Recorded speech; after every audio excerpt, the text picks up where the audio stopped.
मैं इस वक्त खड़ा हूँ सीएलसी संस्थान में। सीएलसी एक शिक्षण संस्था है जो सीकर की जानी मानी संस्था है।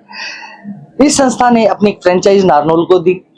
संस्था का 1 साल हुआ है और 1 साल में नीट के 17 विद्यार्थियों ने यहाँ अपनी परचम लहराया है।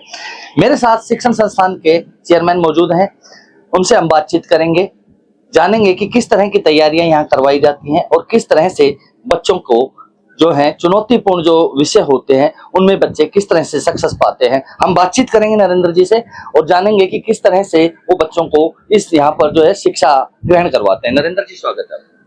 नितिन जी नमस्कार। कलम की ताकत का सीएलसी नारनौल में स्वागत है। कैसे हैं आप? जी सर, देखिए सीएलसी अपने आप के अंदर एक साल में ही इतना परचम लहरा दिया है कि नारनौल की हर जनता के जुबान पर सीएलसी है। क्यों? क्योंकि अच्छे रिजल्ट्स, बेहतर डिसिप्लिन और डिसिप्लिन के साथ साथ उनमें संस्कार भी जो सीएलसी भरती है सर। अगर हम बात संस्कार की करें, शिक्षण संस्थान की करें, क्योंकि जो शुरुआती बुनियाद होती है बच्चे की, उसकी जो प्राइम एजुकेशन होती है वो एजुकेशन बेस ही काम चलता है। ऐसा सीएलसी में क्या है कि जो बच्चों को आप शिक्षा ग्रहण करवाते हैं और एकदम से वो बच्चे टॉप कर जाते हैं, इसका एक कोई रीजन बताने का काम? नितिन जी, एक्चुअल में कोई भी रिजल्ट एक दिन में तो नहीं आता है। उसकी शुरुआती दौर से ही बच्चे को उसी लेवल पे मार्गदर्शन देना पड़ता है। बच्चे की स्टार्टिंग में उसको अच्छे से time to time syllabus complete करवाना होता है, time to time test conduct करवाने होते हैं। उसके माइनर टेस्ट, मेजर टेस्ट, फिर महायक हो गया, फिर टेस्ट सीरीज शुरू हो जाती है। तो बच्चे का कम से कम यहाँ पे 3 से 4 बार जब रिवीजन हो जाता है किसी चीज का, तो वो बच्चे के ये मान लो कि वो फ्रेंडली हो जाता है बुक्स के साथ बिल्कुल। तो कैसा भी पेपर आए उसके लिए वो मुश्किल नहीं होता है।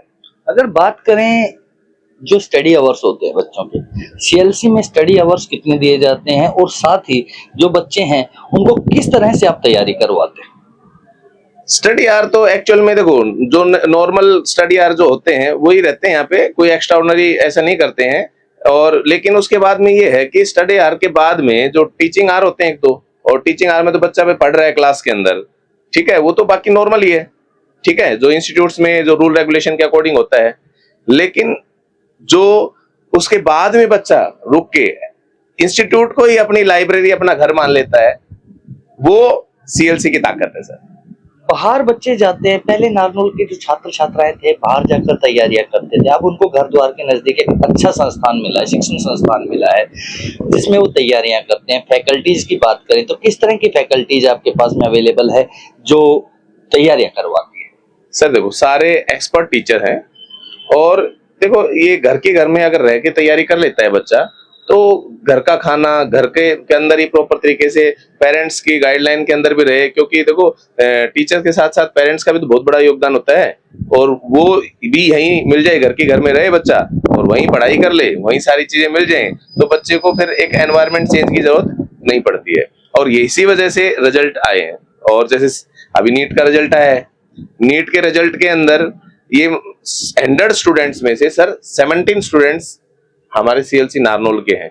और सीएलसी सीकर में कैटेगरी रैंक फर्स्ट है एसटी की, और वहां पे भी बहुत शानदार रिजल्ट रहता है। वहां के अगर मैं काउंट करने लग जाऊं तो फिर उसे बहुत ज्यादा काउंटिंग हो जाती है। तो हम तो यहाँ नारनौल की बता रहा हूँ आपको, ताकि 100 स्टूडेंट्स में से 17 यही है।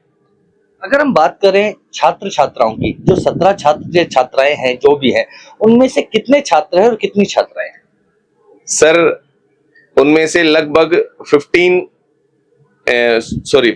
तो बॉयज हैं, गर्ल्स हैं, और 3 बॉयज।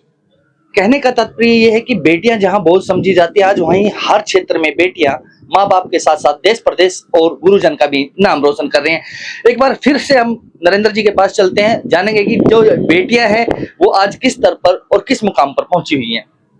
सर बेटियां देखो, क्या है कि आजकल बेटे और बेटियों में बिल्कुल कोई भी बहुत न के बराबर डिफरेंस रह गया है। देखिए मैं बहुत अच्छी आपकी बात है। मैं आपकी बात को काटूंगा। दक्षिणी हरियाणा क्षेत्र जिसपे पहले भी कि पिछड़ेपन का कलंक लगा है, जो रेशियो है, लिंगानुपात का रेशियो है, वो बहुत कम था। हालांकि भाजपा सरकार आने के पश्चात में कुछ रेशियो में थोड़ा सा सुधार जरूर हुआ है। उस रेशियो की अगर हम बात करते हैं तो कहीं ना कहीं बेटियां आज भी बेटों से नंबर 1 पर चल रही हैं।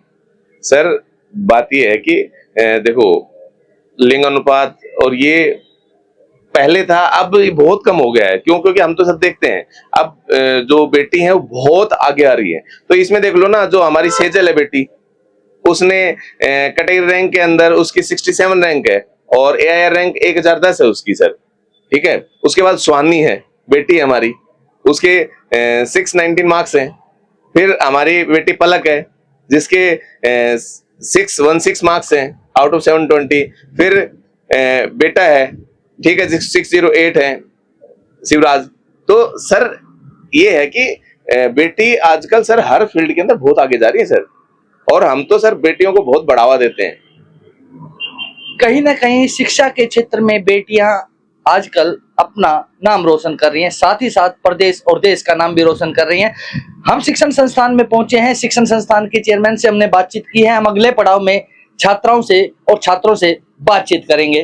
कलम की ताकत के लिए नारनौल से नितिन शर्मा।